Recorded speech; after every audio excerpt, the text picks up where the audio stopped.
miscommunication leads to complication, and here we are staring at each other as strangers, sleeping in the same bed. Just think about it, like, what might this life be like if we put our pride to the side and let love lead the way?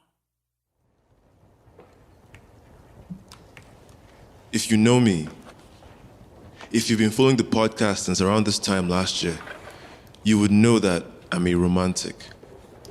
Not a hopeless one, but a romantic nonetheless. I like to think that men like me are limited without the women we love. Let that sink in. Without beating too much around the bush, let me begin with a hot take. Are you ready? Y'all, there's no easy way to say this, okay? But y'all suck at relationships. Absolutely woeful. For a generation that craves companionship and intimacy, y'all lack what it takes to create something beautiful with another person. And the reason you suck is you don't know how to love. You love love. You want to be loved. You say the words, I love you all the time, but in terms of the state of mind that allows true love to exist between two human beings, y'all are Jon Snow. Y'all have a ridiculous habit of breaking your own heart.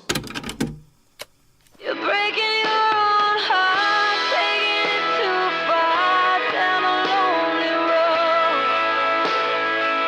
You say you just want love, but when it's close enough, you just let it go. The very thing you've been the most afraid of, you've been doing from the start, breaking your own heart. God has brought you to this podcast for a reason. Over the next couple of minutes, I'm going to show you what love is. I'm going to teach you how to love. Oh yeah, you're gonna learn today. If this is your first time tuning in, you might be thinking, who the fuck does this guy think he is? Well, I'm glad you asked. I'm Rodney Omakache, and I am a god. One of my superpowers is that I know things. I don't know everything. I know a little about everything. And what I do know, I know a hell of a lot about. Human nature and matters of the heart are my bread and butter. And the tea is about to be served. Welcome to the Young God.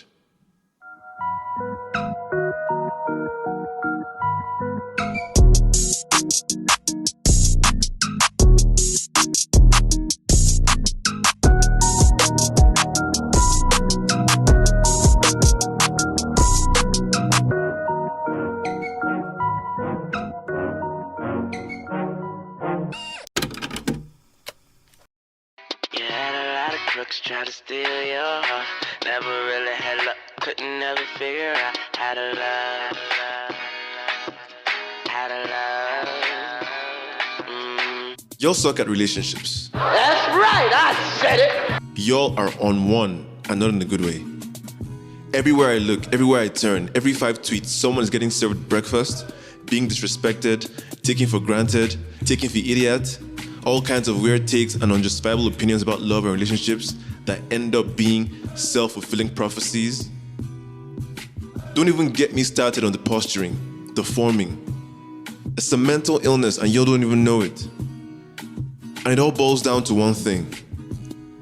You have no idea what true love is, how to show it, and how to bring those feelings out of another person. It had to be said. Somebody got to say it. A lot of things are responsible for this. For starters, Hollywood and Bollywood movies. Then there's the flawed love our parents showed each other, the flawed love our parents showed us, and the love we think we deserve. All these factors are in play all the time. So we find ourselves giving and receiving very flawed versions of love. I'm talking about possessive love, obsessive love, abusive love, conditional love, codependent love, manipulative love. I could go on. What all these shades of love have in common is that when the chips are down, they fail the test, they miss the mark. They don't blossom into something beautiful. They bring nothing but pain and darkness. Those versions of love come from the darkest places. They create environments so toxic, you wouldn't believe the things that happen between the people involved.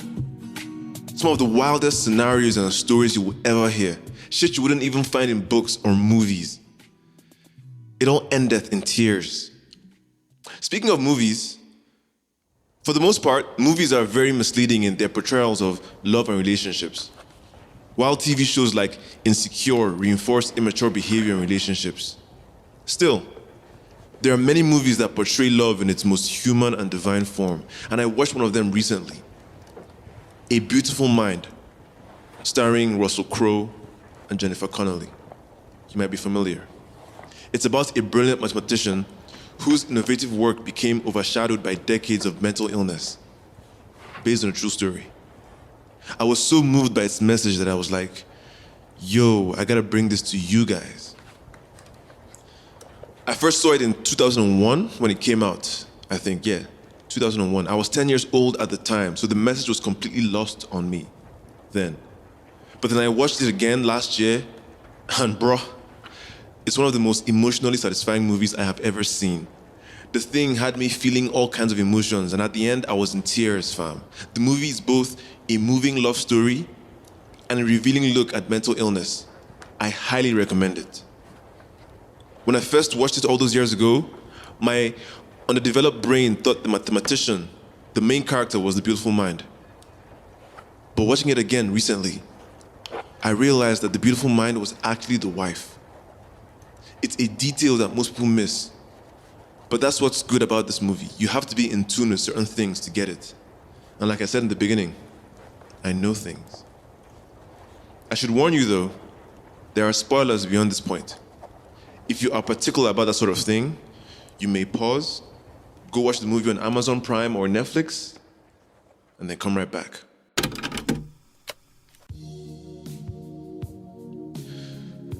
So what happened was, the main character, the mathematician, John Nash is his name.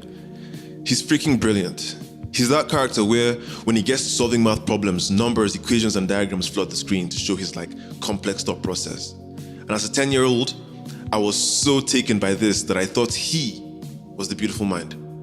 Anyway, John is aware of his genius, and so is everyone in the movie. But he has a major character flaw. Because he's so intelligent, he sees those who are as smart as him as competition, and those not as smart as him as beneath him. He is painfully antisocial, especially when it comes to women. Basically, he excels in solving the most complex equations, but fails woefully when it comes to connecting with people. But then, this beautiful, beautiful woman, Alicia Lard, who happens to be one of his students, falls for him. Brilliance, awkwardness, and all. She's bold too, because she makes the first move and asks him out on a date. That's how their love story begins. He falls for her, they become a couple, and they have this nice dynamic between them. Alicia is able to get this cold, awkward, middle-aged man to warm up to her. Eventually, he proposes, she says yes, they get married, and they have a baby. At this point, I'm thinking, okay, happy ending, cool.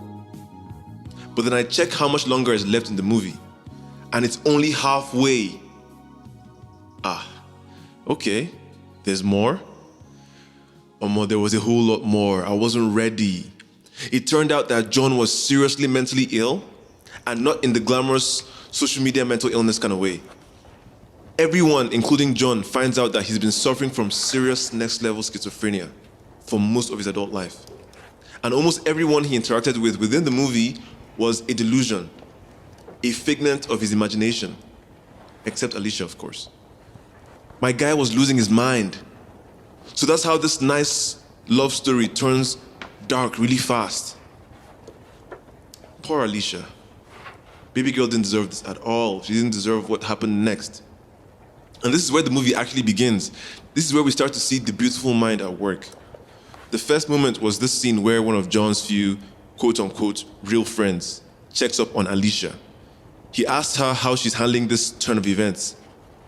And her response was, everything. Have a listen. So, Alicia, how are you holding up? Well, delusions have passed. They're saying with medication and low stress No, environment. I mean, how are you? I think often what I feel is obligation or guilt over wanting to leave. Rage against John, against God, but then I look at him and I force myself to see the man that I married. And he becomes that man. He's transformed into someone that I love. And I'm transformed into someone who loves him. It's not all the time, but it's enough. This is why we say happiness is a decision. That love isn't just a feeling, but a commitment. Things go wrong in life all the time. Sometimes it's somebody's fault, sometimes it's nobody's fault, but you get to decide that you will choose to see the best in people, that you will bring your best self for the sake of this person, for the sake of all that is good. That's love. That's God. Coincidentally, a former guest of the pod said something in a previous episode that just makes this happiness point all the more powerful. Ladies, pay attention to this. So most women perhaps may understand relationships as if they're happy in it. Yes, but that happiness is not somebody else. Nobody can make that for you because nobody will keep that up for you. So if you're saying I'm not happy in the relationship, I mean step. If that's what you want to do, that's fine. But you will step till you die, my G, until you realize that happiness is inside you, that you find it wherever the fuck you are. Food for thought, innit? Speaking of food, this episode is brought to you by La Taverna Abuja, where you don't finish the food finishes you. Check them out on social media at La Taverna Abuja, and you get a 10% discount every time you visit them with the code TheYoungGod. Thank me later.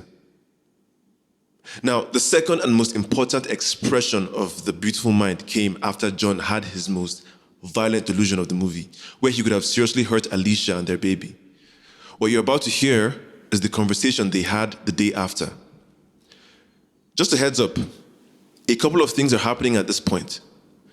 John doesn't want to be admitted into a psychiatric hospital, while Alicia doesn't feel safe with him in the house any longer.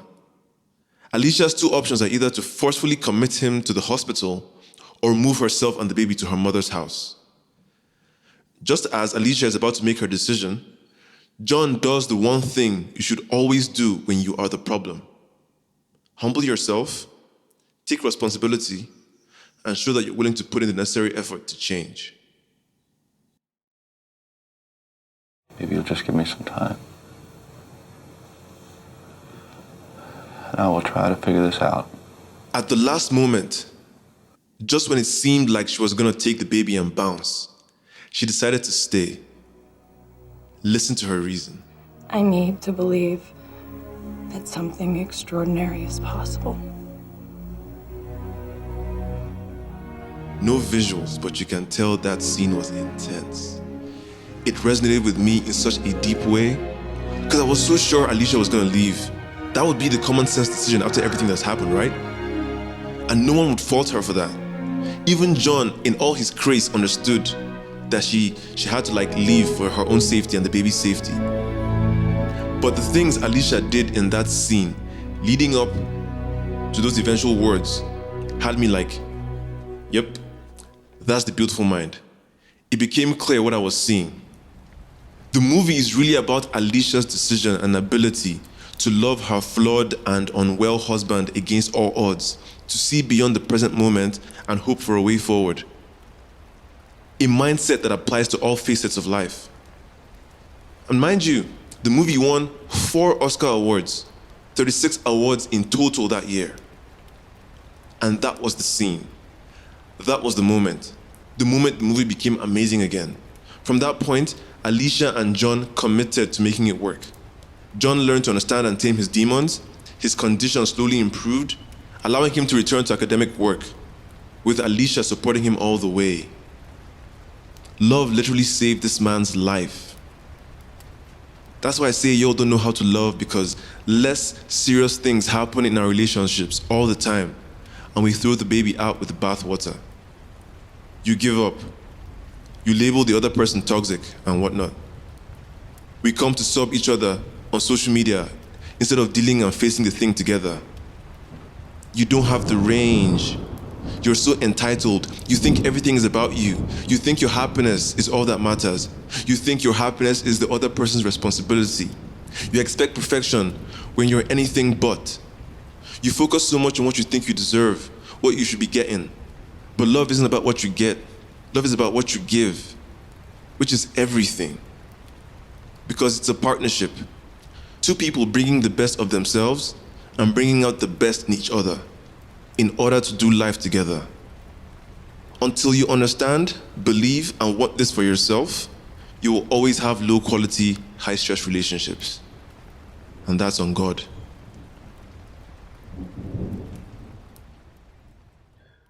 Let's take a moment to pause and breathe. Relieve the tension. Whatever you're doing, close your eyes, take a deep breath. In through the nose, out through the mouth. One more time. In through the nose, out through the mouth. Let's resume. Are you with me so far? Are you receiving what I'm spitting? Because there's still more to come. There's still more gems to be dropped, more tea to be spilled, and more truth to be told. Here goes. Two things are required to make any relationship work, and both were displayed in that amazing scene. I still can't get over it. But hear me out. Two things are required, right? Or two kinds of people are required, rather. One person to take responsibility for their actions, their situation, and the solution, and the other person to believe, to give grace, to meet the other halfway. Are you capable of either or? Are you even worth the trouble? Ask yourself. You see, great relationships require imagination, something people generally lack these days, or ever, really.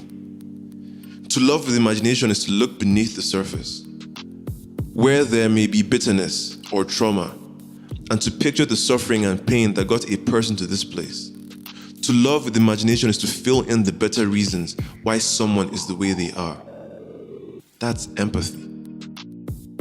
Great relationships require patience, another thing we sorely lack, today or ever. We want people, or we want others, to meet our hopes right now. But true love means giving people the time to mature and develop, to go wrong, to wander in another direction, and not take it personally or cut them off, but to give them every chance to grow at their own pace towards their better self. Imagination and patience. These are the ingredients of a beautiful mind. The ability to see and endure things others can't. A beautiful mind processes life and reality very differently than a mind burdened by hate, envy, or worry.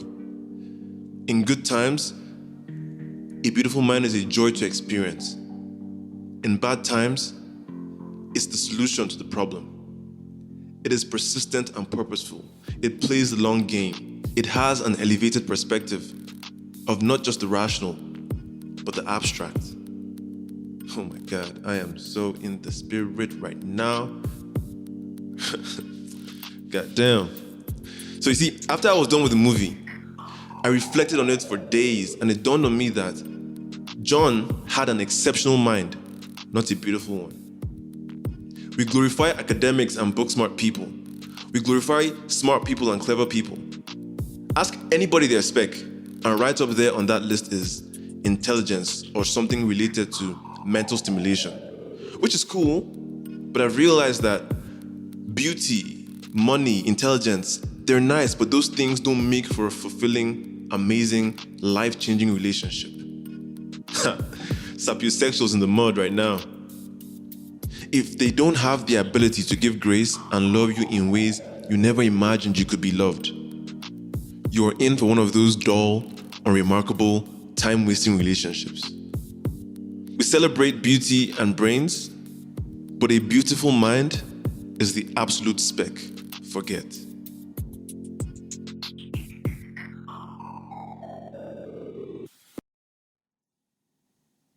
I've said a lot so far, and I'm just trying to take it all in myself, because these are things, that when I tell myself, when I tell you guys, I'm also telling myself. It's not just me preaching to the choir. I'm talking to Rodney, present Rodney, future Rodney, past Rodney, because we all be falling short from time to time. But I realize sometimes that a fulfilling relationship is not something you find. It's something you create. To create it, you need to have range. You need to have imagination and patience. You also need to understand that no matter who you find, they're going to be full of flaws like you are. I think you want to find someone you can trust, someone that you are attracted to, and perhaps someone who shares the same ambitions as you do, or at least has ambitions that are compatible with yours. Then pretty much all of it is what you create rather than what you find. And just in case you're thinking this is all too good to be true, let me remind you, A Beautiful Mind is a movie based on the lives of real people. John Nash was a real-life genius who went down in history for his contributions to mathematics, game theory, and a host of so many other discoveries. Alicia, his wife, is a real human being. The movie is a direct adaptation of her actions. The movie is based on her actions. Without her doing what she did, there's no movie. It's just another story of a guy who was smart and then caught an illness. And, nothing else to tell in that regard.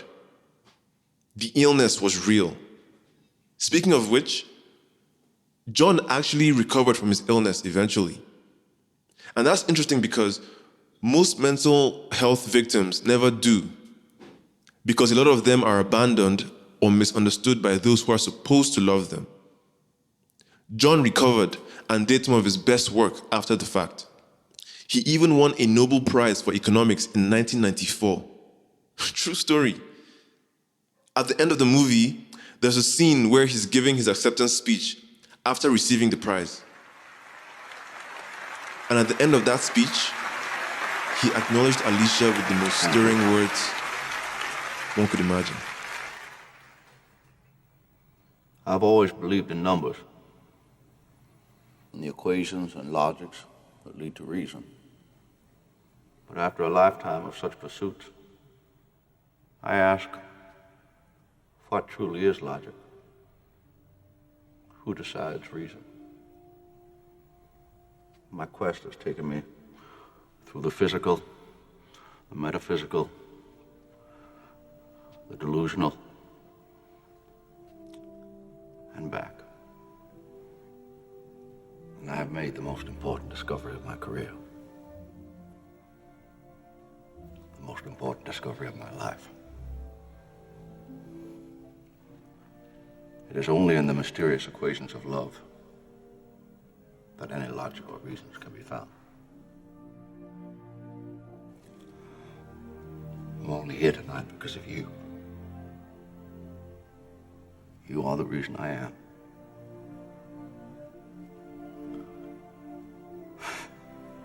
You are all my reasons.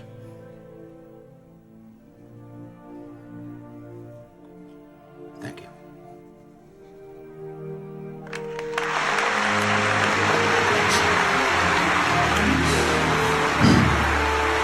Gets me every time.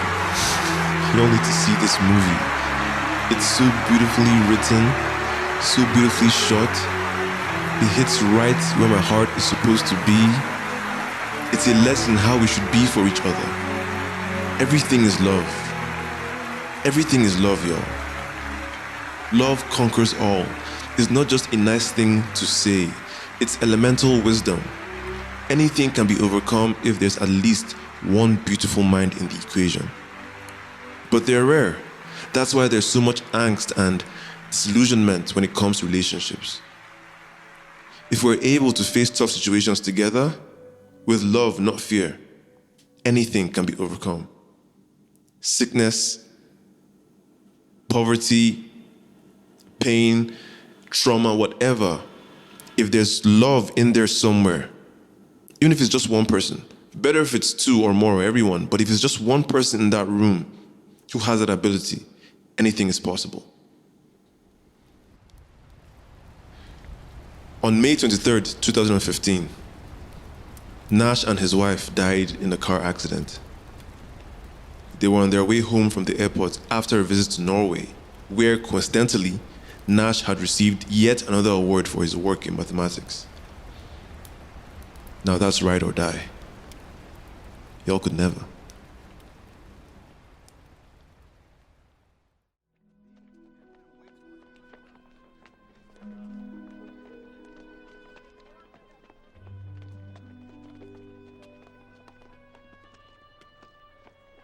Sometimes you think you found love when it's really just one of those objects that are shining in a certain light, like a mirror or a trophy or a piece of broken glass. You've got to be careful not to mistake certain behavior for love. The shine can blind you. When it comes to long-term relationships, I think the right person is someone who wants to go in the same direction as you, someone who is compatible with your views and values across the board. Many of you will never achieve this compatibility because you live in two worlds when it comes to relationships. In one, you have connection without truth. In the other, you have truth without connection. But when two people relate to each other authentically and humanly, God is the electricity that flows between them. And when God is flowing, it doesn't matter what life throws at you. You will be fine. The both of you will be fine. That's the mindset. That's the goal. Anything less is palliative and will end in tears. Love, true love, brings out the best in people. That's the surest way to judge it. That's the surest way to judge if what you have is the real thing. People change. People grow when they are loved well. None of that flawed love you'll push. Not ultimatums, not manipulations, not no weird shit. Love turns a girl into a woman and a boy into a man. It heals and it elevates. It gives one strength and courage. It's both the feeling and the commitment. Ask yourself routinely, does being with this person make you better, make you more secure, make you want to show up for them? Anything less is unnecessary stress. Bars. So dear listener, go forth and develop your own beautiful mind. Develop the capacity so that when the time comes, when you meet someone who's right for you, you can protect and sustain the relationship because you deserve to be happy. Remember though, happiness is a reward for making the right decisions at the right time. It's never freely given. And there you have it. We have come to the end of my TED Talk. With these points of mine, I hope I have shown you how to love. This is the young God.